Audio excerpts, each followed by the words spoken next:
guys. So we're on chapter. Okay, so we are, first of all, welcome to, I think this is lecture number 7, or it might be number 7 or 8, of Mesilat Yesharim, the path of the just, or the path of the righteous. We are currently about to begin Perek Vav, that is chapter 6, with the description of the trait of, in Hebrew, zirizut, which I guess we'll see what are the different translations we have. I got zeal. You have zeal. Okay, I like zeal. What do you have? Zeal. And what do the other two? All of you zeal? Zeal. Yes. Okay, I have alacrity. Ooh, I don't Which know is- what alacrity Which means. it might be a good translation, but I don't know what it means I think either. it's like zeal. Yeah. Same thing. But either Jeffrey, what do you have? I have zeal. Zeal. Okay, so zeal seems to be the Brisk and cheerful. I was gonna That's me. I'm alacrity. if I was translating it myself, I might have chosen diligence. But I guess as we study how Ramchal understands this character trait, maybe we'll understand better how to how you might translate it, whether you think diligence, zeal, or alacrity is a better one. But either way, this is the second step. If you remember, it goes back to, we now have a bunch more people, and welcome to everybody that just joined us online. We're here in the Hoover, Alabama Public Library in a beautiful room here, which is really nice, and maybe we'll do this in the future. But so remember, we started with zihirut, which meant being careful, right? Or how did we translate zihirut? Watchfulness. Watchful. And then the second trait in the Rabbi Pinchas Ben Yair, the Baraita, the rabbinic saying that the structure of this book is based on, the next level is to start with zihirut, to start with being watchful or careful, and then move on to the next level of zirizut, which means to have a zeal or have excitement about what we do. Now, a couple points I want to say before we start, and this is something which, my first exposure to Mesilat Yesharim was when I was studying in Yeshiva, and it was all about worship of God and serving God, and it was whenever I studied the Mesilat Yesharim, that was really what I was learning, the ways how to better worship God, how to be a better Jew from a religious perspective. But one of the things and that's certainly true, and that's obviously the main goal of this book, right? There's no question. However, this is also really good advice, and I think we've seen this so far for life in general, how to be good at everything that we take upon ourselves that's useful, important, and it seems to me that Ramchal knew and understood this. I mean, he's writing this because his primary purpose is to make us into good Jews, right? And fulfill that, but he's also trying to make us into good people. And as we go through this, so when we talk about zihirut, being careful, of course he's talking about being careful in our worship of God, and not sinning and not doing bad things, and when we study Torah, to study it properly, etc., whatever it is. But he's also telling us how to be watchful and keep away from being a bad person in general in our lives. And the same thing is true when we talk about zirizut, when we talk about zeal, right? To be excited about what we do, to be happy about what we do, to do it right, to do it right away, to do it quick, to not procrastinate, things like that. So I wanted to point that out because I want to bring some of what he says down to earth. But I also want to get a little bit personal, because if we wind back 40 years in my life, I'm 56 years old now. So here I am, a young high school student, and I was very serious about my religious education at the time. And we studied Mesilat Yesharim, and we were taught to do it in the traditional Musar style, where you would sit down and read it out loud, and in the base medrash, and read the words and repeat the words over and over again until they kind of sink into your heart. Now, the things that were meaningful to me then aren't the same as the ones that are meaningful to me now. But there's some phrases in this chapter we're about to study together that I literally remember myself repeating over and over again as a 15-year-old. and and it surprises me now, but the words are still at the tip of my tongue. But let's go ahead. And again, follow along in whatever English translation you have. And I'm reading from the Hebrew, and I'll translate. If I say something and the translations that you have give another perspective, another approach, then please feel free to chime in, because that makes it all the more interesting. So achar hazihirut, after vigilance or watchfulness, yavo hazrizut, comes the next step, which is zeal or alacrity or diligence.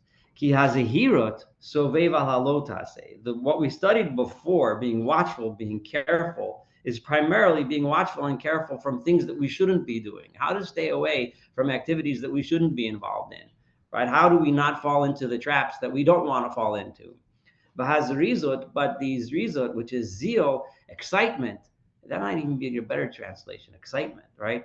Al ha'aseh is referring to the things that we do, right? How we're supposed to live our lives, right? What are we supposed to do? And it's a reflection of the very famous verse in Tehillim, sur me'ra, turn away from evil, that's step one.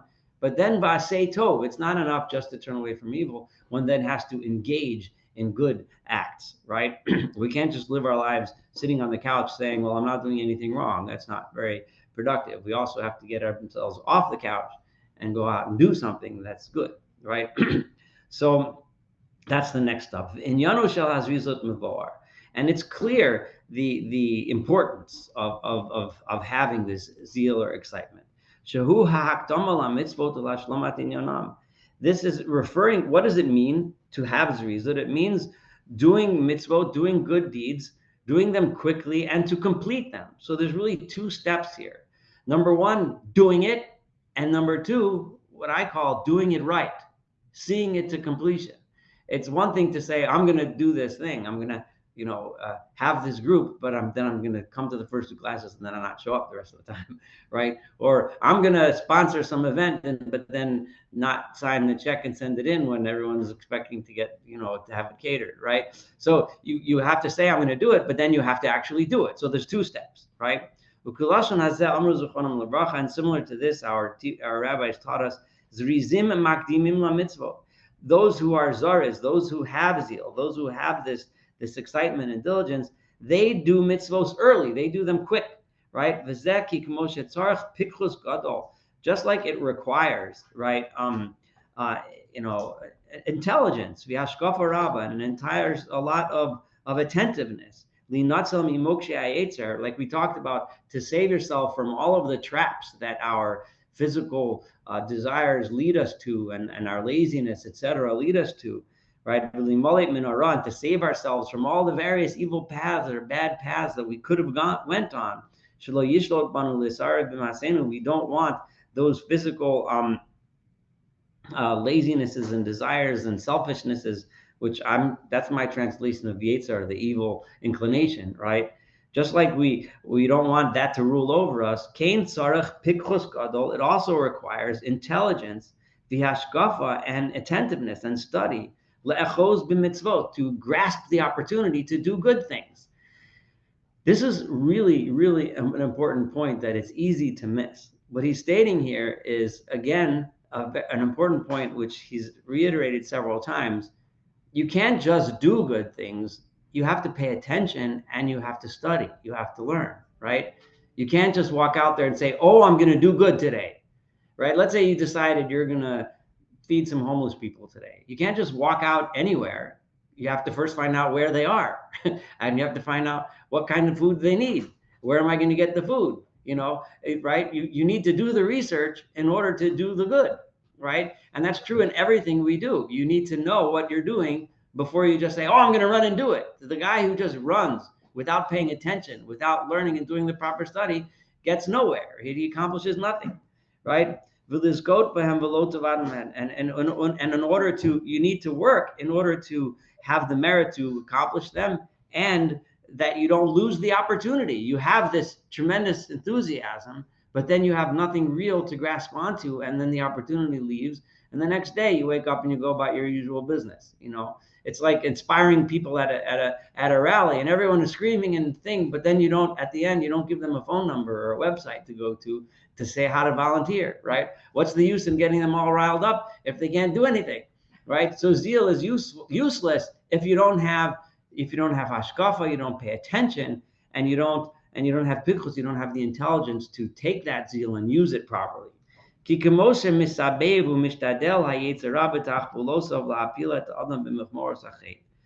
like our evil inclinations, right, is always trying to find paths and ways, to all kinds of cynical ways, to try to keep us and trap us in all sorts of traps of sin.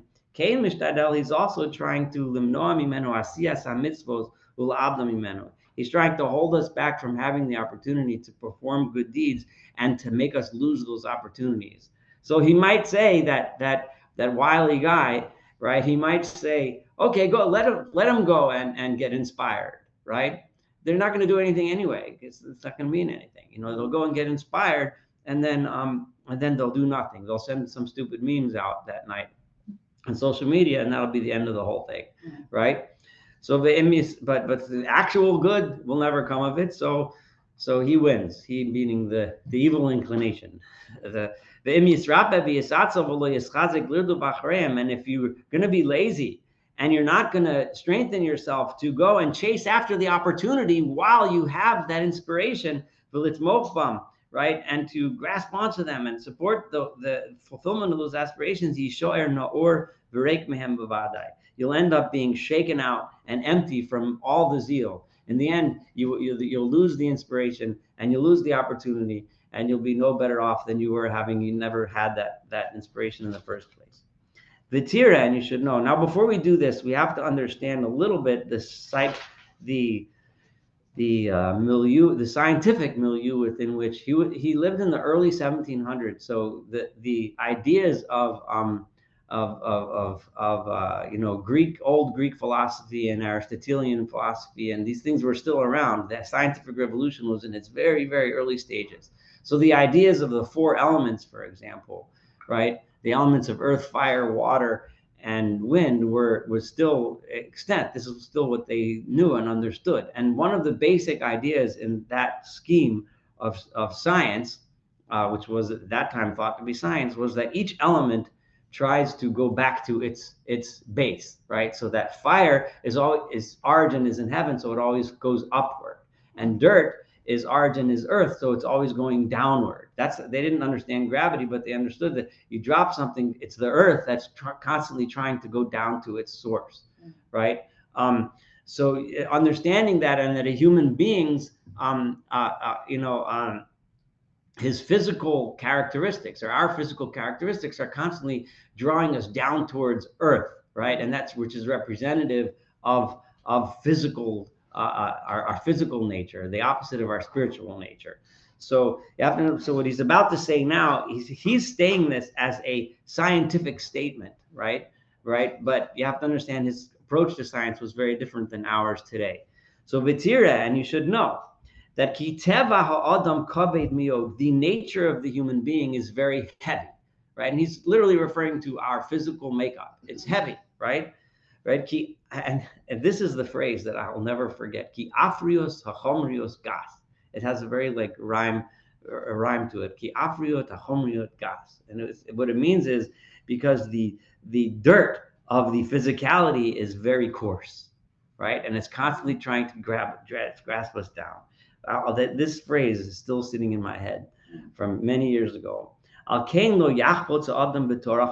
This is why, this is his scientific understanding of why are people lazy? So he had a scientific understanding of it. Our physicality is drawing us down towards the earth. It doesn't want us to get up and go. It doesn't want us to get up and do things, right? So remember, he's giving what in his mind was a scientific explanation of laziness, right? So Umisha wrote, so we have to overcome that, right? Umisha wrote, if somebody wants to merit the special privilege of service of God, right? The Creator, he needs to strengthen himself to act against his actual nature. He has to lift up that chomrius, that earthiness of himself. He has to get up and stop allowing it to fall to the ground and raise it up and move it forward. V'yiskaber v'yizdareis. He needs to be really strong to do that because he's acting against nature.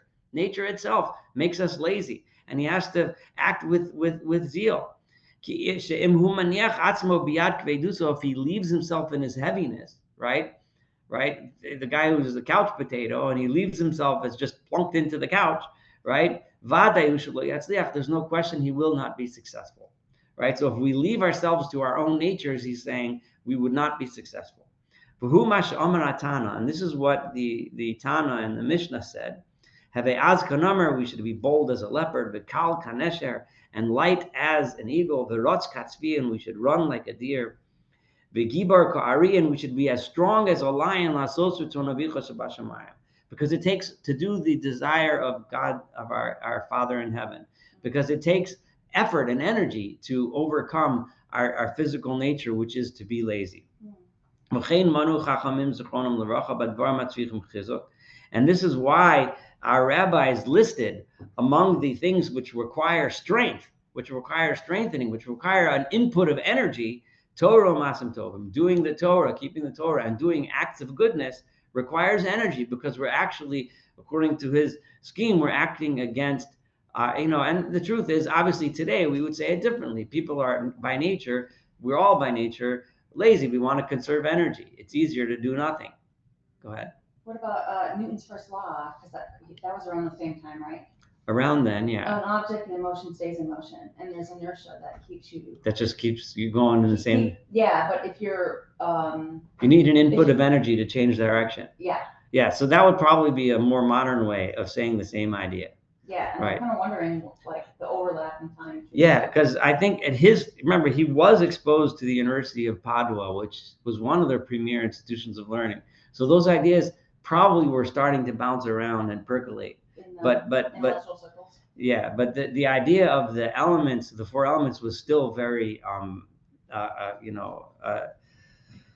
predominant. So the world was in the process of change, but scientifically very much in the process of change at the time. So Mikra Malayu, this is a full verse, a very famous verse from the book of Yoshua, the book of Joshua. Chazak ve'amatz, be strong and be resolute. Ma'od, very much. The Shmar lasos k'chol Torah, to be careful to do like all of the Torah that I'm teaching you. Chozek gadol tzarich l'misarotza lichbos hateva lepcho. A lot of strength is required by someone who wants to change nature. In our case, in modern way, to change the inertia of doing the same old thing, the same old thing, the same old thing. We generally just continue going on doing the same old thing. And to change it takes a lot of effort. And I think that's certainly true, no matter what scientific description, paradigm you use to describe it, right? So, Vihine Shlomo, and behold, Shlomo, King Solomon, Shana Ma'od Ba'azras Halzeh. He repeatedly warned against this problem. Basically, it's the problem of laziness, right? When he showed us just how bad laziness is and how much we lose by following after that path of laziness. And he said as follows: Ma'at shenos, ma'at tenumos. You just sleep a little bit, you slumber a little bit, right? And then you will your poverty will come as a runner comes, and your want will come as an armed man. In other words, if you let down your guard, you're going to lose. You're gonna end up suffering. You think, oh, just today I just won't do what needs to be done, and then what needs to be done isn't done, and then you lost. Right? Also, one who is lazy, he's not actually doing evil. The lazy guy is not physically doing something wrong. He's just being lazy. Right? He's almost as good as doing wrong, because he allows evil to come upon him by not doing anything. The one who is lazy in his work, he is a brother to the one who comes and destroys, to the destroyer. So in other words, they're really the same thing, he's saying. Like, one might think that, the guy who's running around destroying things is the bad guy. If somebody comes and somebody breaks into a bank's computer system and manages to steal $1 million from the bank's whatever, right? So obviously he's doing bad. But the IT guy who wasn't careful and allowed the virus to get through, right, was also bad. And especially if the reason why he didn't catch the virus is because he was, busy drinking coffee instead of doing his job, So they're brothers. They're both required, they're both necessary. And it's not enough to not be the guy who's doing the stealing. You also have to make sure you're doing your job, right? Even though he may not be the guy who's actually doing the evil with his own hands, don't think that he's that far off, that he's that much different, right? He's his brother, he's his cousin, he's basically in the same category. Go ahead. It's the broken windows theory of policing. Yeah. When people don't clean up anything that goes wrong in the neighborhood, all of a sudden, like more and more folks just move in and. Yeah, and the guy who didn't fix the windows may not be the guy doing the vandalism, but he's not that much better, because he's allowing the atmosphere to continue in which more and more vandalism will take place. So yeah, and they're brothers. One guy might be, you need both. And they're both, you can sit and argue over who's worse, but the bottom line is they're both bad. That's all that really matters, right? So bottom line, don't be lazy, and don't think that you can say, oh, I didn't do anything, I was just sitting around. Well, that's the problem. You were just sitting around. So it does remind me. I mean, we say this a lot when it comes to injustice, and protesting injustice in the world that's around us. Obviously the guy who's running around being, unjust, or whatever the issues are at the time with the guy who's doing it, clearly he's bad. But the people who are just walking around doing nothing about it are also allowing it to continue. And Accomplices. Yeah. they're his accomplices, Guilty, yes. right? And they're brothers. So I'm kind of going on this because even though, remember, the focus of this book is so much on the Torah and on the worship of God, which is true and is important. I don't want to take away from the importance of that, but it's so applicable to everything we live through in our daily lives, both in the 1700s, 1800s, 1900s, and 2000s. It's still relevant today, very much so. The Amar Od Levoe Ro'at He'atzel Be'ur Tziuri. And we're still talking about Solomon, Shlomo, who he quoted from Proverbs before. But he also said even more when he was describing just how bad the Atzel, the lazy man, is, when he gave us a very interesting example. He said, Mashe Yikra, right? Things that happen, and we see them happening in front of our eyes every single day. If we walk around, we see this all the time, right? And he describes it in Mishlei and Proverbs. I'll stay ishat of arti. I passed by the field of a guy who was lazy, right? Imagine you're going down the block, the one guy who never mows his lawn, right? The one guy who never fixes his front porch, the one guy who never, sometimes it could be, they're poor or maybe something, but lots of times it's just plain old laziness, They don't care, And Al Karam Adam Chasar Leiv, and I passed by the vineyard of a guy who doesn't care. Chasar Leiv literally means he's missing his heart, meaning he doesn't care, right? V'hinei ala kulo kimshonim. There's weeds growing everywhere. Kasu panav charulim, and there's thorns everywhere. V'geder avonav nersa, and his fence is broken and falling down. V'achza anochi, and I see Asher Libi. I pay attention to this. Re'isi lekachti musar. I took lessons from here. I took some lessons to learn. Ma'at shenos, ma'at tenumos, because a little bit of sleep, a little bit of laziness, right? Ma'at chibukidayim, a little bit putting your arms together, lishkav, to lay down, like putting your arms like to lay your head down, right? And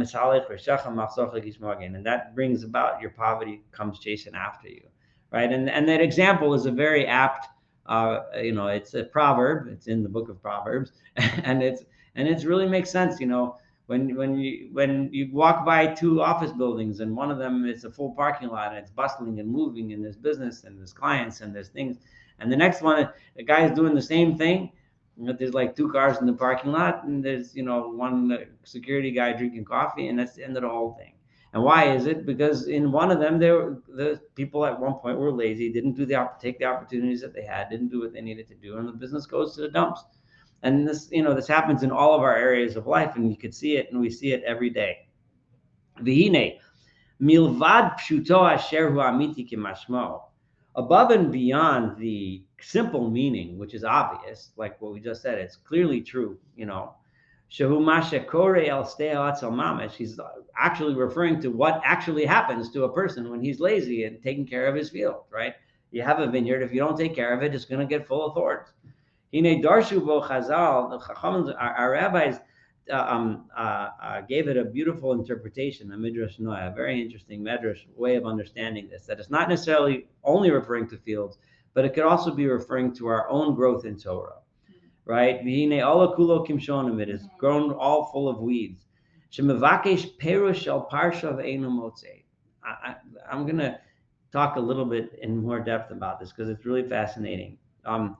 He looks for an explanation of a piece of Torah. He opens up a book of Torah and he just reads it superficially, and he doesn't bother. He's lazy. He doesn't bother trying to understand what it's really saying. And think about this.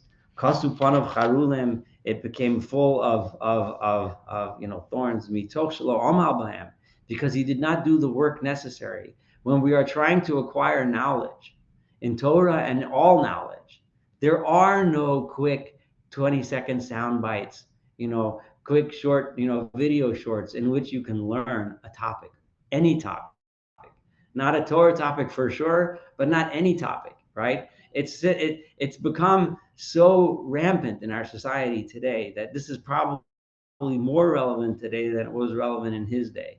And that is the idea that you could become an expert in something simply by watching one video. All of a sudden you're the expert, right? You read one article, now you know everything that needs to be known, right? People do this in the field of medicine all the time. They read one stupid thing, or they see one dumb video, and all of a sudden, all my years in medical school and residency and my over 24 years of clinical experience as a board certified physician means nothing because they saw something on Google, right? And this is exactly it. What happens when mitoch shelo omal bohem, when you did not do the work to understand that parsha of the Torah, right? You read but you didn't bother to really, what does the word really mean? What's the context? What's really going on over here? You didn't bother. And in the end, he ends up making impure things pure. He makes pure things impure. And he breaks down the fences. And I'm going to go into a little bit what this means, break down the fences in a second, of those that are Talmidei Chachamim, meaning those that are intelligent and wise, and are Talmidim, meaning they study. Those that study, those that are real students. What's his punishment? Shlomo Peresh, Solomon told us, one who breaks down the fence gets bitten by a snake. I want to tell, what does this mean? What does it mean you break down a fence to get bitten by a snake? So let me tell you a little bit about snakes and fences, right? Right. Okay. First of all, again, because it's a very, very, very profound meaning here. There's really a lot here, and I don't want you guys to lose the importance of this, right? First of all, a geder, right, in Hebrew doesn't just mean a fence. It means a stone wall. Okay, so you have to imagine, back up 2,000-3,000 years, and you imagine a pile of stones on top. You can still see walls like this here if you go back to old places where walls do it. We're not talking about a white picket fence or a wire fence. We're talking about stone walls. And this is important because if anyone knows anything about snakes, right? Snakes love to live in crevices under stones. That's like where snakes live, right? So if you decide that you're just gonna, if you want to just go and smash down a wall, right? It looks like a very, very simple thing to do, right? All you need is a big enough hammer or sledgehammer or a big enough rock or whatever, and you smash it down, right?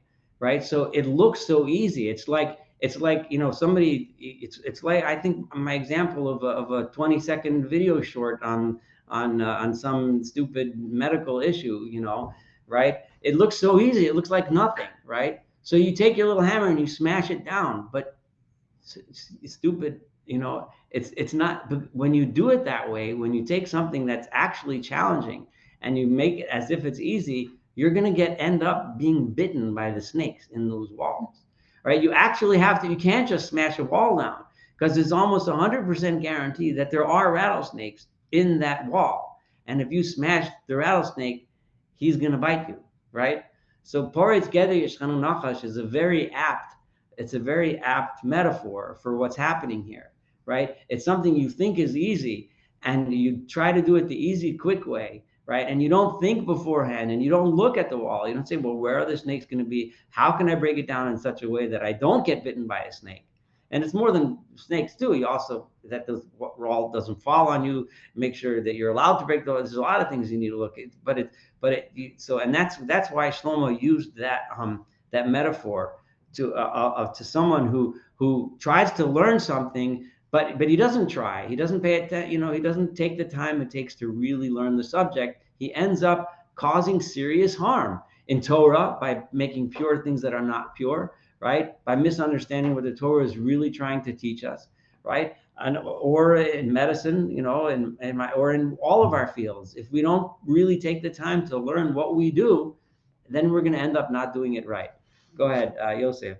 I see your hand up. I was just gonna say that maybe Shlomo was also sort of like praying that, if the result isn't immediate, people will continue doing it. We're talking about zrizut, and so Yeah. they So, have the same zeal in destroying something than they are in creating something. So yeah, and the guy who goes, and the interesting thing is just occurred to me, the guy who's doing it thinks he's acting with zeal, right? I'm just gonna, let's do it. And he runs out there and he smashes the wall down. And he ends up getting bitten by a rattlesnake. Right. Yeah, that's great. That's thank you. He needs the watchfulness first. You can't just run out with zeal and do something without thinking, well, what am I doing? Is this the right? Should I be doing it this way? You need to watch what you're doing. So zeal is great, but so a little bit of carefulness is necessary. Vahainu, right? And this is ki ra'at atzel, the evil or the of the lazy person. It doesn't come right away, right? You don't see it right away, right? The guy who goes back to his house and doesn't protest the injustice, the guy who studies the Torah but doesn't bother to really understand what it's saying. I can think of so many examples of people that I don't really respect that much, who speak in the name of Torah, but don't bother understanding what it is. And they'll quote things over and over again as if they know what they're talking about. And sometimes it can be horrible, the mistakes that they make and the way they misrepresent what the Torah teaches. There's too many examples for me to even start, but I'm sure all of us could think of this. You could think of when sometimes you have a person who gets up there as a rabbi who's supposed to be respected for what he's teaching, and he claims to be speaking on the behalf of the Torah. If it sounds to you, something sounds not right about this. This can't possibly be what the Torah really means. Then you're probably smelling a rat. It's probably he didn't bother to really pay attention to what the Torah was really trying to teach. But it's not something you notice right away. When he was studying and he didn't bother paying attention, it doesn't happen right away. It comes slowly, right? It goes from one bad thing to another bad thing, right? The guy who's lazy, until he gets to the point where he gets bitten by the rattlesnake, it takes time to get there, right? The guy who goes and steals something, you see right away he's doing something. The guy who's sitting around quietly, you don't know right away that he's the one. But eventually, the damage that he does gets so pervasive and so worse and so terrible. Originally, in the beginning, all he was not bothering to do the effort that he should have been doing. But then he decided he didn't bother spending time to study the Torah like he's supposed to. Because he didn't study like he should have, when he tries to go ahead and learn more, he's not going to understand the basic ideas, so he's going to misunderstand everything. And this would be bad enough even if he stopped there, right? But it gets worse. It gets worse and worse, even more. He wants to understand it better. He wants to explain it. And he doesn't have the tools to explain it. He doesn't even understand what's wrong or what he's trying. Everything is all a big mess. And then in the end, what's going to happen, he's going to end up, literally that means revealing faces against what the true halacha is. Basically, he's going to spout forth proclamations of Torah law that are completely wrong, right? Because he misunderstood the whole thing. He will destroy the truth. He will turn the truth upside down. In the end, he's going to violate the prohibitions. He's going to be smashing down fences. In the end, he's going to be destroyed like anyone who tries to be the one that breaks down the geder, the wall. Amar Shlomo. And Shlomo Solomon says, I saw a shislibi and I paid attention. And I thought about this. And I saw just how bad this evil is. It is like, and now we're continuing with the snake analogy. It's like a poison, right? That it starts off, it's just a little thing on your leg. If you think about it, then eris probably meant what today we would call an infection. You have a little cut and it gets infected, and first it's just red around there. And before the days of antibiotics, or today if you don't take antibiotics, right, what's going to happen? It spreads and it spreads and it spreads. But then you don't realize how bad it was until the person dies of an overwhelming sepsis. And that's a very apt description of what infection would happen from. But in the beginning, it's nothing. It's just a little cut. But then it gets red and it gets swollen, and then it goes and then it spreads. The next thing you know, it's in the bloodstream and the person dies. Right? And that's what it means. You sleep a little, you ignore a little, you don't pay attention a little, right? And then eventually poverty chases after you like a runner. We see with our own eyes, many, many times we see this, right? A person knows, basically he understands what his obligation is. If you ask most people that are lazy, right, what should you do? I remember there's a lot of studies sometimes on, if someone's getting hurt, God forbid, or attacked in the street and calling for help, and people just walk by, and they ignore, right? Now, I'm sure if most of those people that walked by and ignored, if you were sitting in a room like this and you asked them, what should you do? I should say something. I should stop something. But how many of us actually do? That's a different story, right? So people know in their heart what our obligation really is. And it's true to him. That which he should do in order to save himself, right? But he says here, I gave an example of saving someone else, but here he's talking about saving yourself and your relationship with God. And that which you're obligated to do in the sense of our relationship with our Creator, right? But nonetheless, you don't, right? You know what you're supposed to do, but you still don't. Right? And we see this all the time, right? Right? Not because you don't know what you're supposed to do, not for any other reason, because the heaviness of laziness overpowers him. It's laziness, it's just easier to do nothing. So we do nothing. And this is unfortunately the story of many of our lives, and it's just the way, unfortunately, too many people work or don't work. I'll eat a little bit, I'll sleep a little bit, it's a pain in the neck to leave my house. I know them should go, I know it's an important event, but it's something I'd just rather stay home and whatever and watch a movie. I'd rather do nothing, right? I already took off my clothes. I'm in my pajamas. Now what? I have to go get my clothes back on, right? It's too sunny outside. It's too hot. It's too cold. It's raining out. There's a million reasons, right? Why it's easier just to stay here and do nothing. And all the excuses, va'tonos and rationalizations. Lazy people are full of excuses. There's always a good reason why they're not showing up and stepping up to the plate to do what needs to be done. And among all the excuses, you make a million excuses, and you have excuses and excuses and excuses. And at the end of the story, what happens? Torah munachas. The Torah is sitting in the corner. Nobody's opening it. Nobody's reading it, and nobody's doing it. The havoda and the work that needs to be done in the vutalas is being wasted. The adam ozev boro, and the person in the end, he's forsaking, he's abandoning his creator, right? His creator put us here for a reason.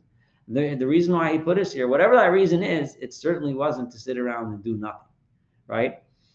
Humasha Shlomo Omer, this is what Solomon says, Ba'atzaltayim himacham mikoret, right?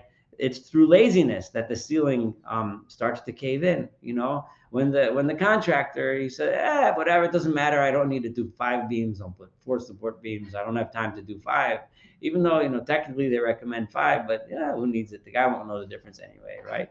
And then 2 years later, the ceiling's caving in. Why? Because he was lazy. He didn't want to spend the extra hour to put another beam in. You know, it's when it's through laziness that the house starts to leak, that the ceiling leaks. You know, I'll fix the roof next year. It's been working fine the last 10 years. It'll work, you know, whatever. And then the next thing you know, it's raining in your living room, right? However, but what happens when you talk to the guy who's lazy, right? We all know how we've all been through this. We may have been on either end of this conversation, but we all know what happens, right?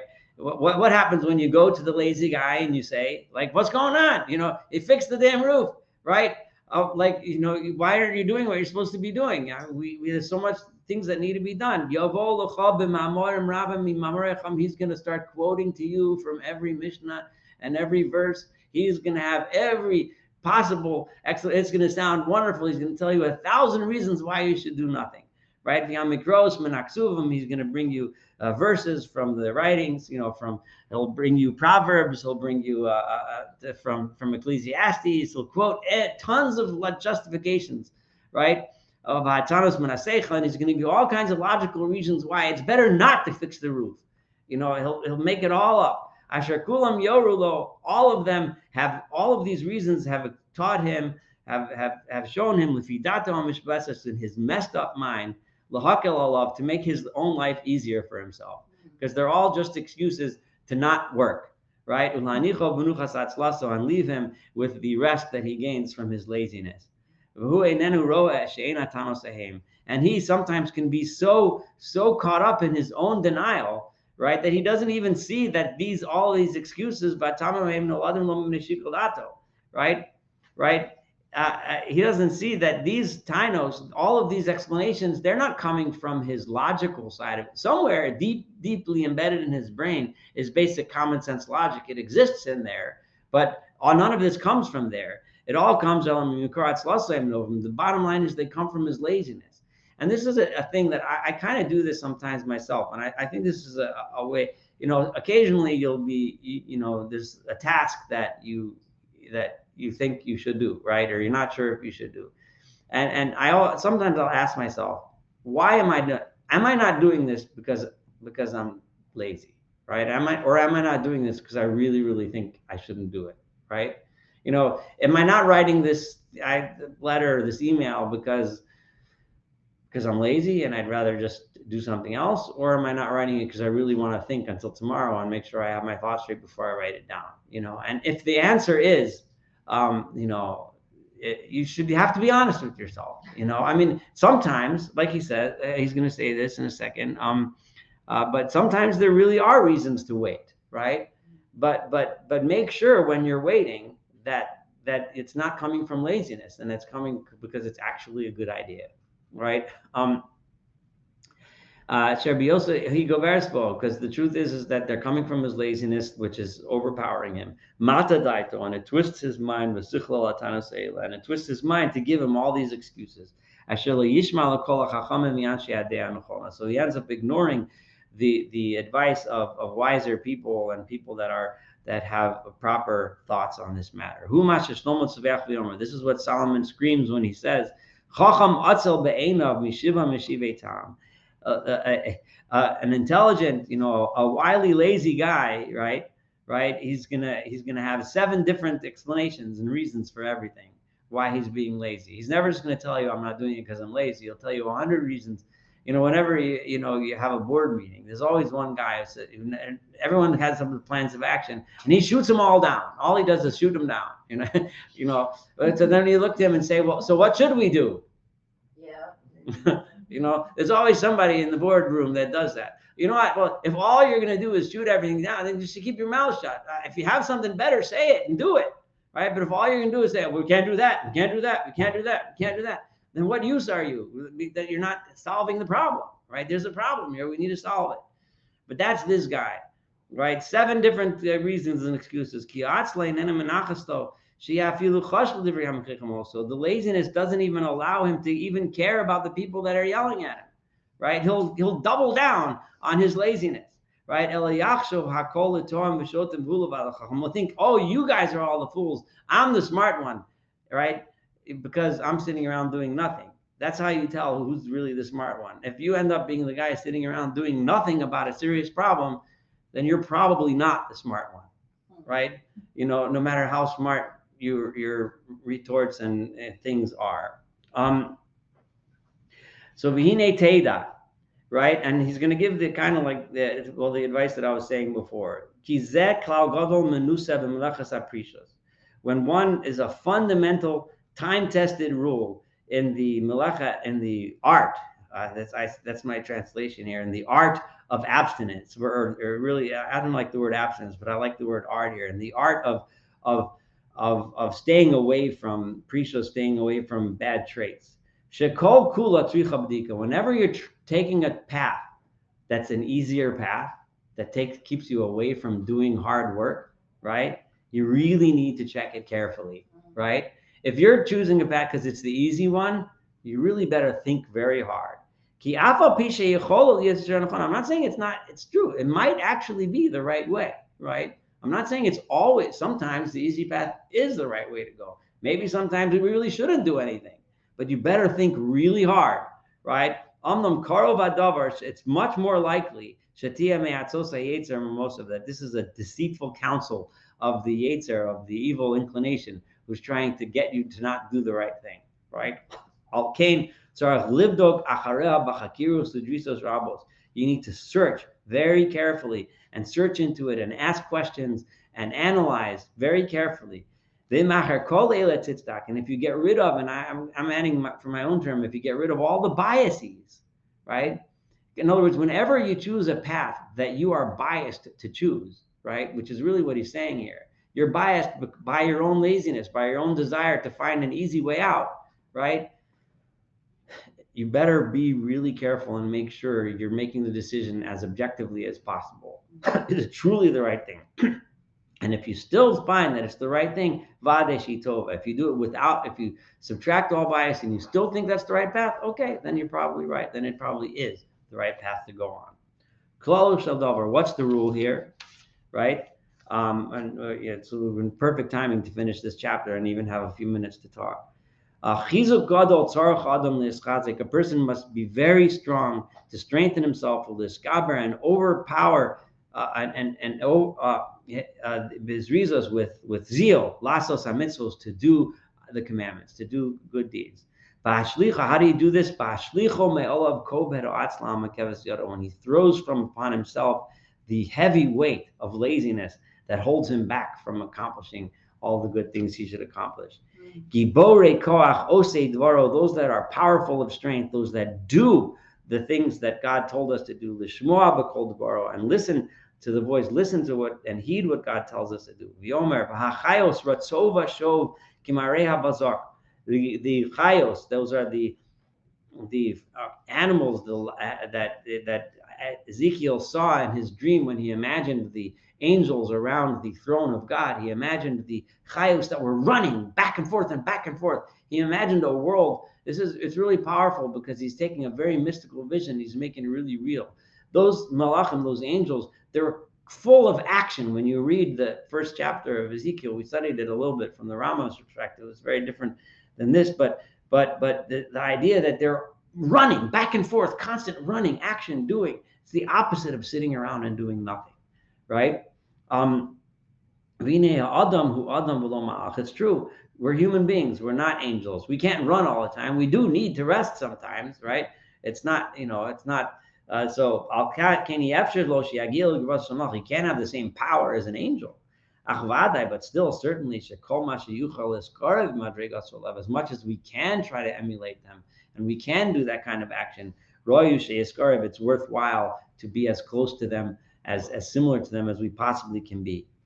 So an interesting lesson from a chapter in Tanakh, a chapter in the Bible, which otherwise seems to have no practical meaning. Like, if you read through the chapter of Ezekiel, you're mostly left scratching your head, like, what do I need to know this? Like, what in the world is he talking about? Like, the next time I see God's throne, like, what's, I don't really see it very often.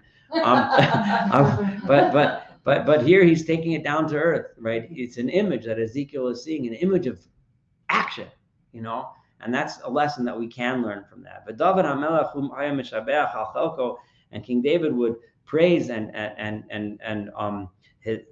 praise God over his fortune of having his portion in life, which was, and he said as follows: "Chashti v'lo esmamoti," I'm quick and I don't delay, I don't dilly dally l'shmar mitzvosecha, to keep your mitzvos, to keep the commandments of God. So that concludes the first chapter, which is really a description of what is Zerizot and why it's so important. Zerizot, zeal, it's important. But there's obviously there's several more chapters in Zerizot, a lot to talk about.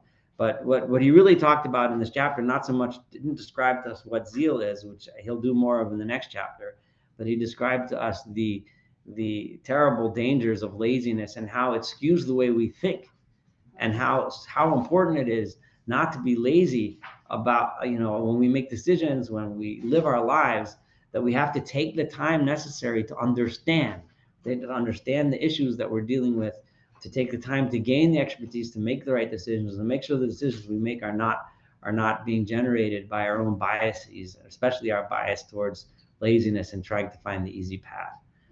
That leaves us a good couple minutes to talk, so I'll open the floor. Then whether you're present virtually or physically, you can fire away. Well, I could just say, having heard that, if I'm silent, I'll suddenly find myself guilty of indolence. So what's the penalty if you just say things to say things? Well, I don't know. We'll have to figure how bad it is. If it's truly, you never know. If it comes out intelligent, there's no penalty. If it comes out serious waste, then we'll have to have a vote and decide on a penalty. I have a thought that's actually kind of related to this, but it's not. It's just at the beginning when he was equating, or not even equating, but saying that the lazy man will gain poverty. And Right. then I think of, like, in our society, how some people say, oh, they have no wealth, they must be evil, they must have earned their poverty. And that was like striking a chord, like a negative chord, obviously, in my soul as you were reading it. Well, that's because that's definitely not what he was saying. No, it's the opposite direction. What he is saying is that if we are lazy, right, destruction will follow, right? I think that's pretty clear. Yeah. But he's not saying that if a person the other has direction, like we see Right. people in poverty, then we're like, they must be lazy. So it's just the wrong direction on the conclusion. Yeah, and I don't think that he would, and anything he says suggests that conclusion. No. Yeah, and that would be a very, yeah. No, I could see where somebody can go that way, especially when you hear, some people in our society, but within Judaism, I can't think of any stream of Judaism that would teach something like that. We all know that poverty happens, suffering happens through all kinds of reasons that unfortunately we can't explain, but we certainly aren't going to try to explain it by making up such nonsense. But however, if someone is lazy and then they don't plow their field and they don't weed it, and weeds grow and ruin his crop, well, listen, I mean, you're only going to get people's sympathy up to a point, you reap what you sow, right? Yep, or what you don't sow. Yeah. But no, I could see that. And also the idea that it's associated with certain streams of Christianity and history, like Calvinism, the stream that thought that if you're living a life of poverty and suffering, it must be because you're a bad person. You know, that absolutely, there's nothing in there's not a single movement in Judaism that advocates anything remotely close to that. You know, There's nothing like Calvinism. you know, but that concept that, oh, I'm good because I'm rich, that must mean I'm good and good with God. That's against so much of the Torah, you know, yeah, no, that's totally wrong. That's certainly not what the Mesilat Yesharim is saying. Yeah. But yeah, it's easy when you're rich and doing well to say some nonsense like that. But Yeah.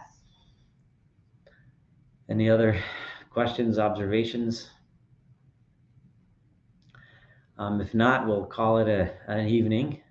Thank you for so you, Billy, you did the reservation of the room, right? So thank you very much, and you also brought the food. No, I did. Oh, okay. So thank you for bringing the food, and yeah. So our next class will then be in 2 weeks, right? That would be August 26th. Should be a lot of fun.